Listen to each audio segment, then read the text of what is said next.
Hey there, my friend. Welcome back to another episode of Coffee Corner. Today is your episode 80. That is a good number. Yeah, 20 more episodes, then we'll reach 100. And I don't know when, but we're going to eventually reach 100 sooner or later, hopefully. Hopefully, I'm still there. Anyway, so today we don't really have a topic. I just kind of want to wrap up a little bit because it's the end of the year, kind of. And I do have the big thing coming up, and I don't know if I will be able to do a video right after that for this year. So this might be it. Cherish that. Yeah. Okay, just joking. Anyway, I kind of feel clueless and nervous. I don't know what to do, what to talk about. I actually plan a topic for this episode. I wanted to talk about privilege, but then I got stuck. I just couldn't think. There's so much going on for me now. So yeah, that might be something I have to put aside, and I don't know, might come up while I'm talking. We'll see. Go as flows. Yeah, this week will be the big week for me, a big moment for me, because I'm going to switch to a totally different role. I don't know what's going to happen. When it comes to the unknown, I am super scared because I'm an overthinker, and I will think a lot of weird things, and I'm always worried that something weird is going to happen, something major is going to happen. Hopefully not, but I don't know. Even if I talk to someone who's very experienced, who had babies, kids, or something, it's their experience. They might be able to share some of their experience with me, but it never really resonates with me just because it's not my experience. You never know until that thing happens to you. Then you will feel, oh, that's it. Other than that, when people talk, you just feel like, okay, sure, I am still scared. Anyway, so that will be something I will randomly talk about in this episode. And I hope you don't feel bored. If you do, there's nothing I can do. Anyway, thinking about privilege, well, kind of back to our privilege topic. I was thinking about a question, why don't you do something? That is a funny question to ask about yourself. I do believe everyone, doesn't matter rich or poor, or pretty or not, or you're from different backgrounds and you have different nationalities or something, different personalities, different family backgrounds, whatever. I do believe everyone has privilege at some point, and it's not a bad thing as long as you use that correctly. I think sometimes finding your own privilege can give you a little bit of confidence, or even a lot of confidence, as long as you treat it well, because you never want to be that kind of person that, oh, why don't you buy that jacket? I'm like, well, because I don't have $2,000 spent on just a jacket, right? Well, then people are going to think like you're an asshole. So you don't want to be like that. But think about something like a talent, gift, and your abilities, or other kind of things that you can discover from yourself, and the shiny point from yourself.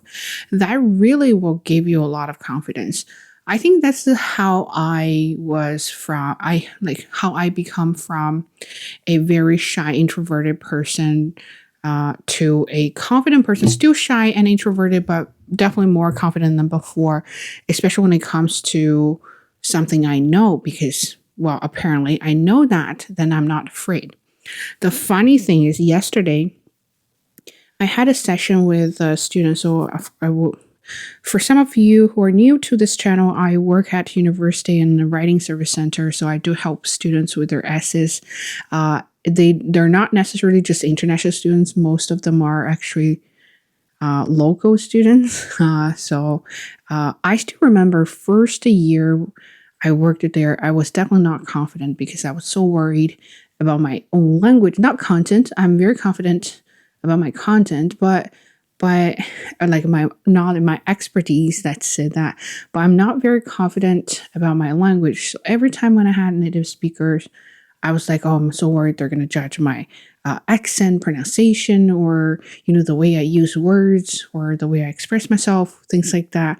I was so worried to the point every time when I have students like that, my will go low. And then I'll be like, oh, yeah.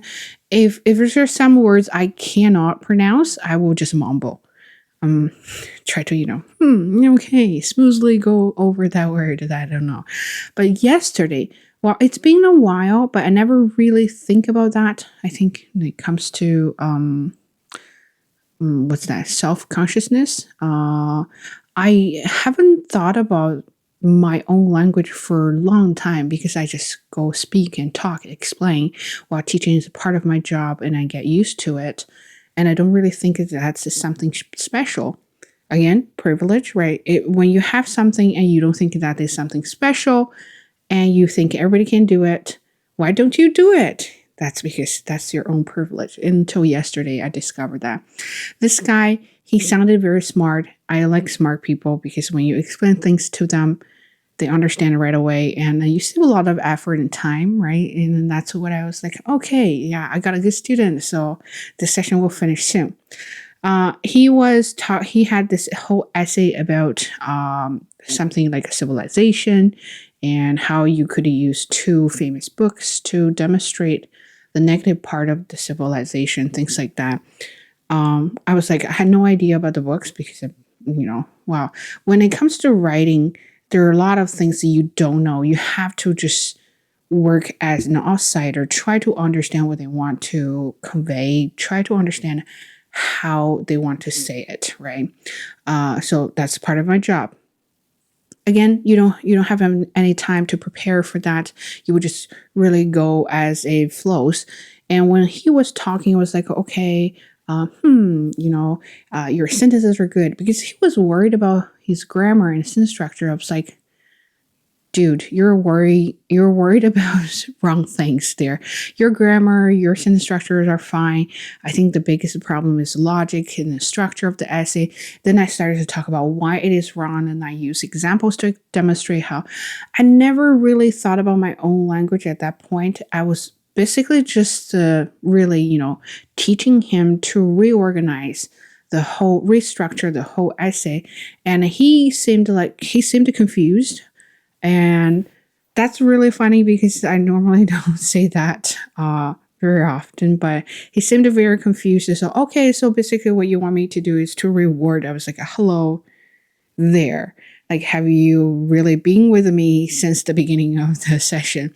I never said that you just only need to reward your essay. There's a whole lot of thing to do.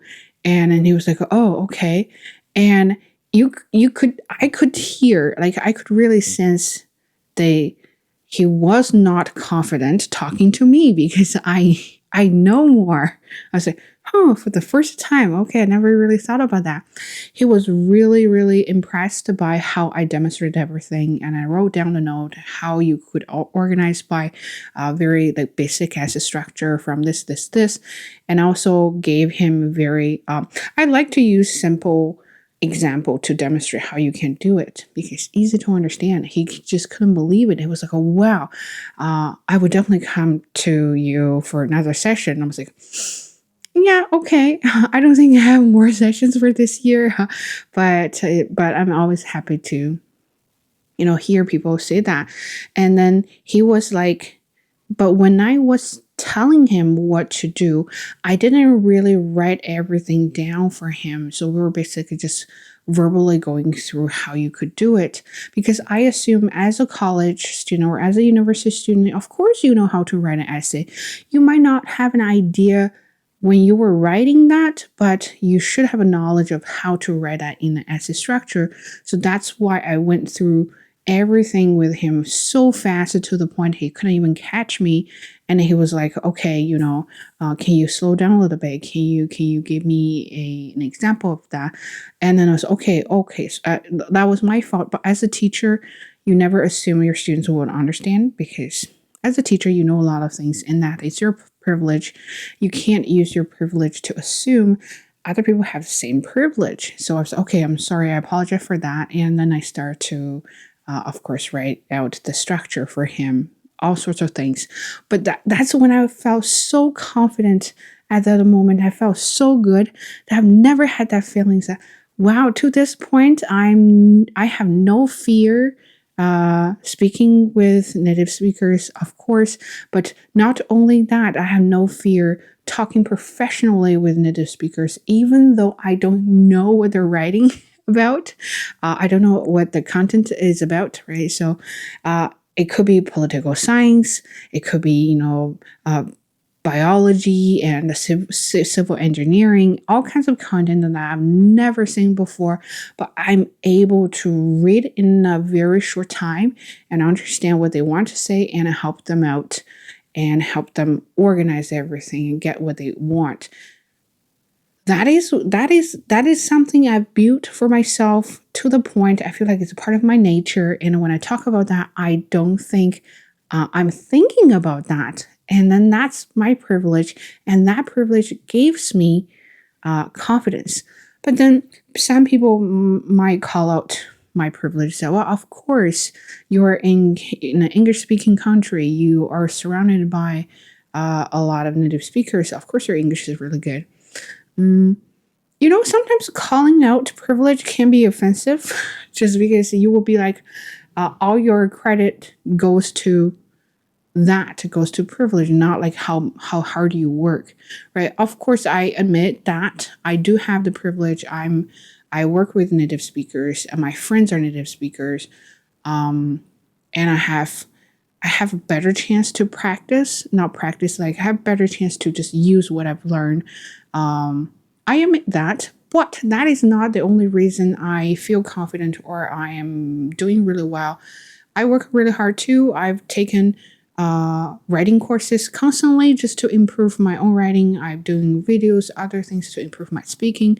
I listen a lot just so I always have, I can catch up with my own speed, and I read a lot so I can learn more to, again, improve my writing in many ways. But those are things people don't see. And then will think because I'm in an English speaking country, that's why my English is good. But also, I noticed another privilege I have is I have access or free access to many resources that I can use to help myself with my English. And that's what people don't have. Some of the people don't have. That's why I have become more aware of what I say when it comes to giving advice. I don't want to say, why don't you do this?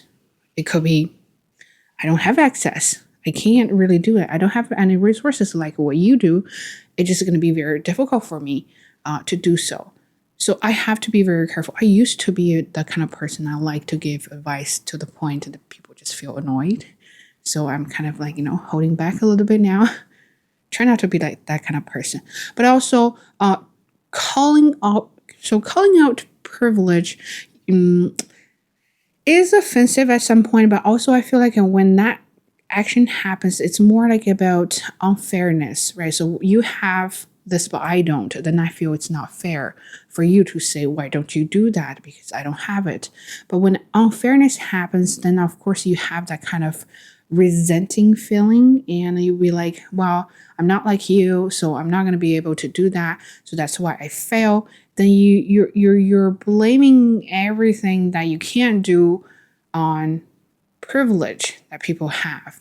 Then of course you're not going to go anywhere. So those are two kind of perspectives I want to talk about privilege. Is first, use that to boost your confidence, and a second is do not use that as your excuse not moving forward.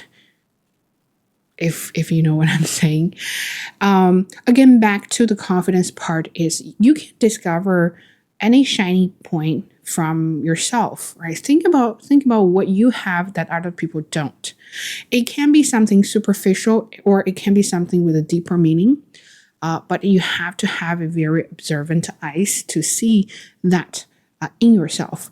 So let's say, for me, of course, there are a lot of things I don't have when it comes to, and a lot of international students here. They're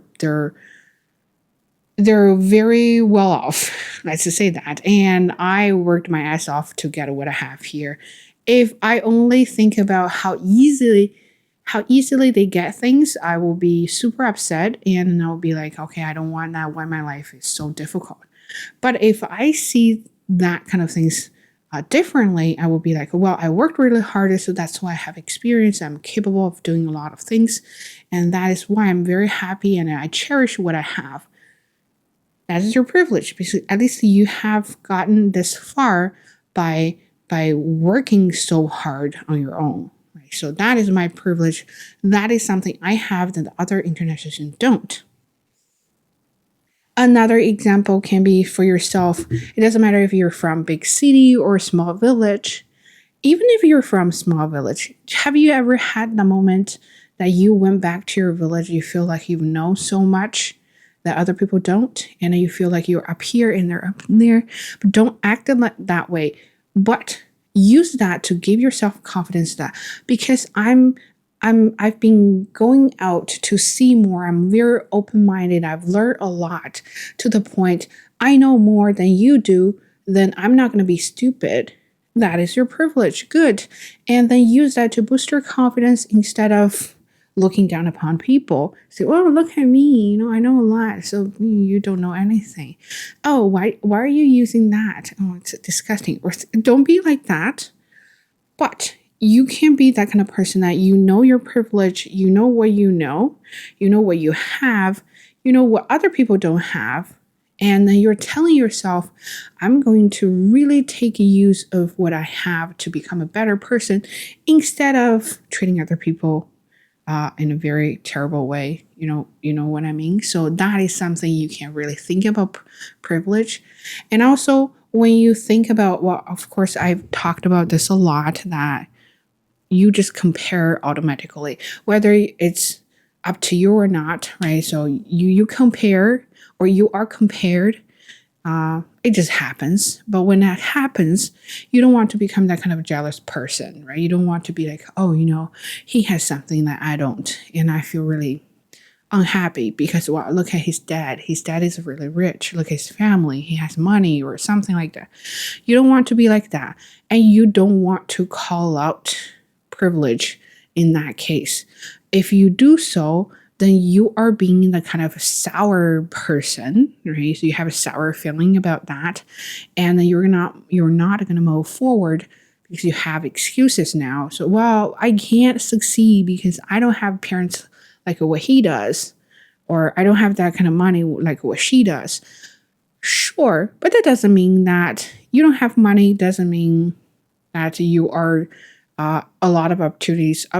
Of course, a lot of opportunities are taken away from you, but you still have some opportunities there waiting for you to discover. But you just need to take an extra effort. But taking an extra effort is painful, and you don't want to do that. Then you're trying to avoid it with legitimate excuses, and then privilege will be here as your excuse. So you never want to do that. But you can tell yourself, I do not have the money he has. I do not have the family he has. Like, so last episode, we're talking about relationship, but I'm working on myself and I'm trying to become a better person. Well, I may start the point where his parents started. That's why I can't compare myself with him, but I can compare myself with his family. And then maybe in the future, at some point, I will become like the parents. I mean, not become like the kid, but I will become like the parents. Why not? And then you have the ability to become so, and that is your privilege. You know more, you work really hard, you cherish every single opportunity, you're a really decent person. Those are something, what we call that? Silver lining, right? Yes. So you want to discover the silver lining in your life, and then that silver lining is your privilege. And that is why I think it really depends on how you look at that word, look at the thing, whether you have it or not, or whether you use it or not, but you want to focus on yourself, not the things. Right? So when you focus on yourself, you become a better person. When you focus on things, then you become bitter. You will always want to complain, always want to whine about the situation. When you have excuses, then you're not going to move forward fast.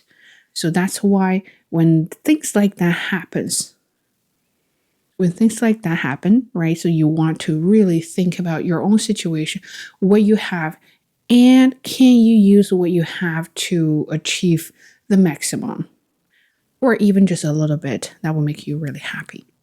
Right? So um, I don't know if this is really about a privilege story, but I do want to share that with you. So right now I talk in English freely and I don't really plan things. I just go as it flows. Uh, if you have been following me for so long, so you know that. But I think in middle school, in high school, and even in university, undergraduate, and can you imagine the people laughed at my pronunciation and accent? No, accent, well, is something, well, you can't really, but they laughed at my pronunciation because I sounded very funny. And I admit that. And that's why I was afraid to talk because I knew people were going to laugh at me. But I do have a privilege is I'm stubborn. And I'm very stubborn. And if there's something that people think I'm not good at, I'm going to really work hard on it to improve it to the point, I solve the problem. So that is something you can discover in yourself. There must be something that only you have it. And then you're going to discover that.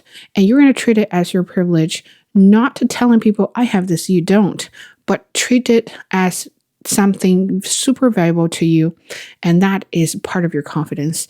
And find that and make a list of your privilege. What kind of privileges do you have? Make a list of that. Are they good? Are they bad? Would they help you improve or not? And think about it. Yeah, I think that could be your New Year's resolution if this is the last episode. Anyway, so that is what I kind of want to talk about, but drifted away a little bit, but eventually we came back to the topic. I hope you really like this episode, and I hope this is not going to be the last episode for the year, but if it is, use that as your resolution, New Year's resolution, and make a list of it. Think about yourself, and I really, really want everyone to be inspired or not, and be confident about yourself. It doesn't matter where you are from, what kind of person you are, introverted, extroverted, everyone is a good person. Everyone has something that other people don't have, and that is you. So even you're terrible at speaking, there must be something that you can use to help yourself improve your speaking to the point that you're really good at that. So be confident and stay positive. And of course, stay safe. Take care of yourself. See you in the next one. Bye.